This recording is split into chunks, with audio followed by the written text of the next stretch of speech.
Cuando comencé en el diseño gráfico cobraba 50 euros por un logotipo y a día de hoy cobro más de 2000. Y esto no se trata de tirar cifras al aire y muchísimo menos de vender humo, como hoy en día vemos tantísimo en redes sociales, sino simplemente de contarte cómo fue mi experiencia, cómo he ido mejorando a lo largo de los años y darte un poquito de esperanza por si aún no crees que puedas vivir realmente de esto. Entiendas que sí se puede y que esas tarifas tan bajitas que tienes quizá ahora en un principio pueden ir cambiando a lo largo del tiempo si tú te lo propones y realmente lo quieres.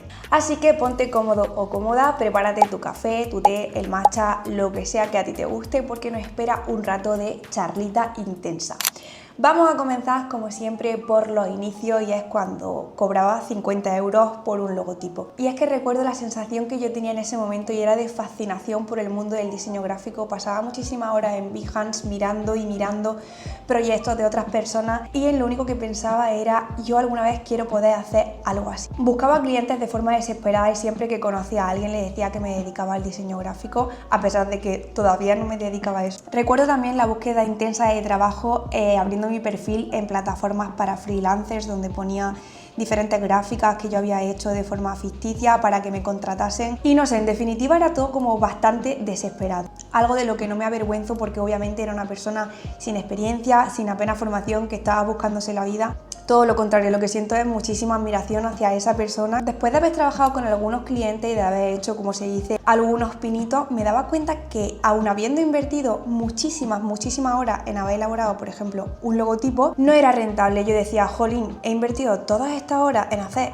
este trabajo, de esto no se puede vivir. Y me frustraba porque a mí el diseño me encantaba, pero realmente sabía que había algo que no estaba haciendo bien. Y aquí quiero hablar de un tema un poquito controversial y es sobre el síndrome del impostor. Recuerdo que por aquellos años era un concepto que estaba muy de moda, a día de hoy también lo escuchamos mucho, pero ahí estaba como en auge. Y sobre todo en el sector del diseño, yo veía a otros diseñadores gráficos, hablaban sobre que nos teníamos que dar nuestro propio valor, que el sector estaba muy devaluado, que la mayoría de diseñadores rebajaban mucho los precios para ser competitivos y poder entrar en el sector y que eso dañaba muchísimo la figura del diseñador gráfico y tenía sentimientos encontrados. Me recuerdo pensando, claro, es que estoy cobrando muy poco, es que esto no es rentable, no le estoy dando valor a mi persona, a mi perfil, a mi trabajo. Cuando dejé un poco de lado el ego y me puse a analizar qué era realmente lo que yo estaba haciendo, me di cuenta que a pesar de que yo hubiese invertido muchas horas en eso, no estaba aportando un valor real al cliente. Entonces dije, lo que tengo no es síndrome del impostor, lo que tengo es falta de base, falta de formación y falta de estructura. Y os diré que hay que ser muy honestos y muy sinceros con uno mismo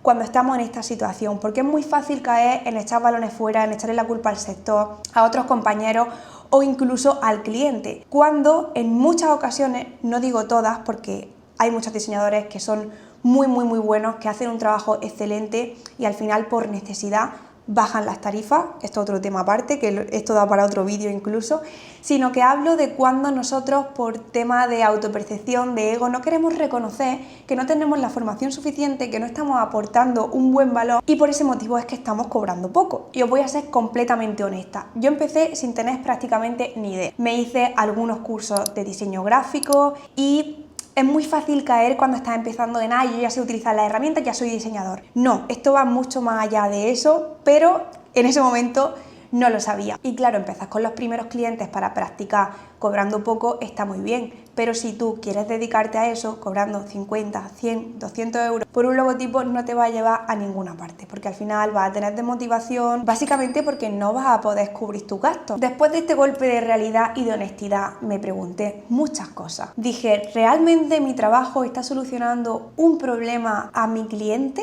¿Mi trabajo está comunicando lo que yo pretendo? Y dije, ¿qué pretendo? Que cuando diseñaba lo hacía un poco por gusto a la estética, digamos. Sentía que si mi logotipo quedaba bonito o simplemente ejecutaba los pasos que me daba mi cliente, ese trabajo ya estaba bien hecho. Pero no era así. También me pregunté, ¿lo que hago está alineado con los objetivos que tiene el cliente? Y la respuesta fue no. Ahí entendí que no bastaba con saber utilizar las herramientas, sino que era necesario ir mucho más allá. Y es algo bastante curioso porque yo vengo de estudiar publicidad y relaciones públicas, una carrera donde se estudian las marcas en profundidad, lo que comunican, analizamos campañas publicitarias, hacemos campañas publicitarias y entendemos las marcas como si fueran una persona capaz de contar una historia y de crear conexiones emocionales con su público. ¿Por qué no había hecho yo esta asociación antes? Pues no lo sé, quizás porque el diseño gráfico desde fuera se ve como algo más estético, como si fuera arte, y lo digo entre comillas porque es un error completamente pensar así, y no tanto como algo estratégico. Cuando mi cabeza hizo clic y empecé a verlo así, fue cuando todo empezó a cambiar. Entendí que una marca es todo un sistema, una estrategia, y es básicamente una historia que debe comunicar visual y verbalmente, algo que yo obviamente no estaba haciendo. Y sin eso el diseño no puede aportar una solución real, tampoco se sostiene. Si quería cobrar más, tenía que ofrecer una buena solución. No podía darse de otra manera si no era con un buen proceso estructurado de branding. El branding fue la respuesta a todas las dudas que yo tenía, y cuando lo descubrí fue un mundo completamente nuevo para mí, porque a pesar de que yo ya sabía bastante de diseño, no tenía muy claro cómo aplicar toda esta parte de comunicación a las marcas, que al final es la base y lo más importante. Y ahora voy a tratar de contarte de una forma resumida, para que el vídeo tampoco se haga muy largo, cómo empecé a estructurar ese proceso de branding, que fue lo que me ayudó a pasar de una tarifa muy bajita a una tarifa mucho más alta. Elaboré un documento base que actuase como contenedor de todo lo que se había trabajado previamente en la reunión de valoración con el cliente y también en el briefing, donde volcábamos todo lo que era la marca, su propósito, su esencia, el tono de comunicación, los valores. Esto va dependiendo un poco, la estrategia va adaptándose muchísimo a lo que necesita el cliente y a las necesidades también que tiene esa marca, ¿de acuerdo? Siento como que no hay una estructura de estrategia de marca fija, que va variando muchísimo dependiendo de estas cosas que os digo, pero bueno, sí que hay un poco una base para seguir unos puntos clave, como cuál es el propósito, cuál es la visión y los valores, cuál es el público objetivo, cuál es la competencia directa e indirecta, el análisis cromático, cómo queremos que se nos perciba. Hay muchas cosas que sí que son de base, pero hay otras que se pueden ir añadiendo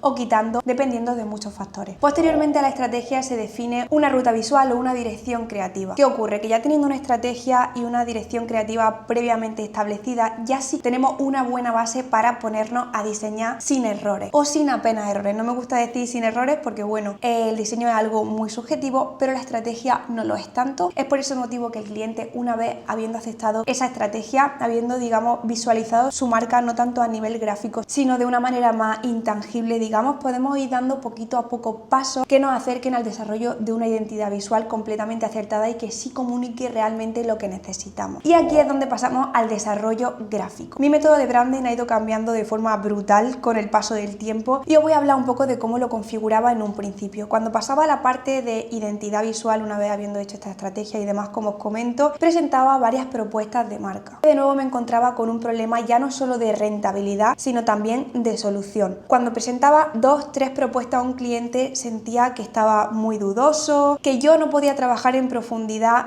esa marca visualmente hablando, tenía que repartir ese tiempo en las diferentes propuestas y que al final ninguna tenía la calidad que sabía que ya en ese momento podía ofrecer. En este punto, cuando cambio de ofrecer varias propuestas al método One Concept, estoy segura de que lo habréis escuchado muchísimo en redes sociales y no me extraña porque creo que es una muy buena solución. De nuevo, no quiero decir que esta es la mejor solución, es la que mejor me ha funcionado a mí después de mucha prueba y error, de haber tratado con muchos clientes, después de haber hecho muchas marcas, y es que el método One Concept es lo que de verdad te va a ayudar a ti a poder escalar como diseñador y a poder ofrecerle la mejor solución a tu cliente. Durante el proceso creativo pueden surgirte muchas ideas y probablemente varias de ellas te parezcan buenas. El método One Concept se basa en coger una de ellas, es decir, que cojas la mejor idea creativa y la desarrolles en profundidad, ya sea a través de recursos gráficos, mockups, empleando ya el tono de comunicación previamente establecido en la estrategia en toda esa presentación de marca, etcétera. Siempre que he trabajado con el método One Concept, los resultados han sido impresionantes. Hay clientes incluso que durante la presentación me han dicho incluso que se han emocionado y que no han podido contener las lágrimas, porque de esta manera hacemos que el cliente pueda ver real completamente cómo sería su marca y cómo viviría realmente si ya estuviese puesta en marcha. ¿Qué diferencia este método de métodos anteriores o digamos tradicionales entre comillas? Básicamente que todo el tiempo que podemos ahorrarnos en desarrollar varias propuestas de una forma más superficial lo empleemos, lo apliquemos en esta presentación única y pongamos todos nuestros recursos a disposición para enamorar al cliente con esa propuesta. Y aquí quiero hacer un pequeño inciso porque quizá a esta altura os estaréis preguntando ¿y qué ocurre si no le gusta esa propuesta única? En primer lugar, eso es muy complicado que pase y os lo digo en base a mi experiencia porque ya han validado una estrategia previa, una dirección creativa, todo lo que hemos construido ha sido con una base. Entonces es muy difícil que el cliente vea esa propuesta y diga no tiene nada que ver con lo que yo quería. Tened en cuenta que ya ha habido una reunión de valoración, un briefing y todos los pasos posteriores que os comentaba. Pero como todo puede ocurrir, para eso tenemos un contrato previo y no se trata de que este contrato solamente nos respalde a nosotros, sino que incluye cláusulas que favorecen tanto al cliente como a ti. Dentro de este este contrato y dependiendo de la metodología de trabajo que nosotros tengamos, tendremos que redactar algunas cláusulas que puedan respaldarnos. Por ejemplo, en el estudio incluimos una serie de rondas de modificación y especificamos qué incluiría una ronda de modificación dentro de cada proyecto.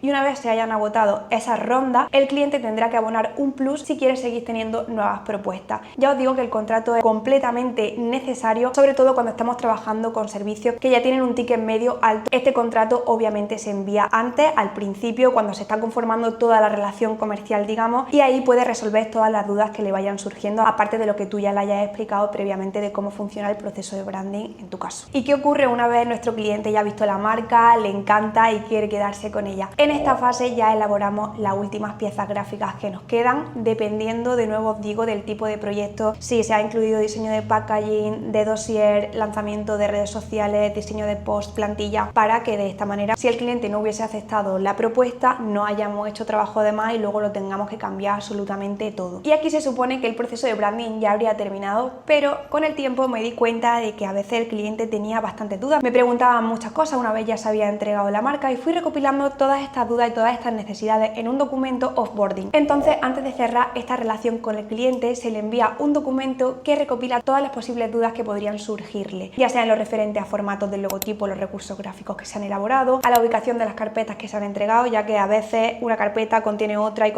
y eso puede generar un poco de lío para el cliente, sobre todo cuando se trabajan marcas muy grandes. E incluso este documento también recopila algunos recursos que pueden serle de utilidad para lanzar o gestionar su marca. Ahí le recomendamos algunas páginas como Canva, bancos de imágenes gratuitos o de pago por si quieren invertir en fotografía, ya sea para su web, sus redes sociales, su comunicación, e incluso herramientas de gestión como Notion o Trello. Esto es un valor añadido que nosotros podemos aportarle. Además se va a ir muchísimo más contento y no va a estar tan perdido. Hacedme caso que el cliente lo agradece muchísimo y yo he notado increíblemente la diferencia desde que apliqué esta estructura que os estoy contando. Y esta es mi historia personal de cómo pasé de cobrar 50 a más de 2.000 euros, no por un logotipo, ahora lo habréis entendido mejor, sino por una marca completa, cómo pasé de estar insatisfecha a estar súper contenta con mi trabajo y cómo pude poco a poco escalar mi negocio y vivir realmente de lo que me apasiona, que es este mundo creativo. Aprendí que siempre se puede seguir mejorando, siempre se puede invertir más recursos, se puede invertir más tiempo y se puede seguir mejorando esa formación para llegar al objetivo que nosotros queremos. Y a modo de cierre de vídeo y reflexión, quiero deciros que este proceso no fue directo, no fue de 50 a 2.000 así, sino fue un incremento muy poquito a poco. Conforme iban creciendo mis conocimientos y mi experiencia, yo iba aumentando el precio de mis servicios. Hubieron momentos graves de estancamiento en los cuales yo seguía cobrando poco, no tan poco como 50 euros, por el gran trabajo que hacía, y esto me hacía sentir muy insatisfecha. ¿Dónde viene el problema real? No solamente de mi insatisfacción, sino de que estás cobrando poco por mi trabajo solamente hacía que yo atrajese clientes de bajo perfil. Os pongo un ejemplo: si yo desarrollaba un branding completo, vamos a poner un ejemplo, por 500 euros, ese cliente me iba a recomendar a otro de bajo perfil que no iba a estar dispuesto a pagar más de eso. En consecuencia, volvíamos al estancamiento anterior. Yo no puedo invertirle más tiempo porque ya no me sale rentable, vuelvo a bajar la calidad para poder adaptarme a esos presupuestos y no sales del bucle. En cambio, cuando tú tomas valentía, consigues mejorar, estás contento con lo que estás cobrando, eso se va a ver reflejado en los resultados de tu trabajo, tu cliente va a quedar muchísimo más contento y ese cliente de alto perfil sí que te va a traer otros clientes de alto perfil que van a permitir que tú puedas vivir de esto. No hay una forma perfecta de hacer las cosas, pero lo que sí es cierto es que si vamos mejorando poco a poco y tenemos todas estas cosas en cuenta, nuestra evolución va a ser mucho más rápida. Y hasta aquí el vídeo de hoy. Espero que te haya gustado mucho, que te haya servido, que te haya inspirado, que puedas aplicar algunas de las cosas que te comento aquí en tu proceso de branding o en tu proceso de trabajo. Y lo que sí te deseo es que te vaya súper bien con el diseño gráfico, porque es un mundo maravilloso, increíble, y que si aprendemos a hacer bien las cosas podemos levantar este sector que está cada vez más complicado. Os mando un besazo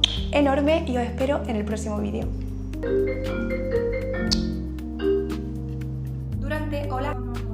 Hola. Vale. No, venga, túmbate.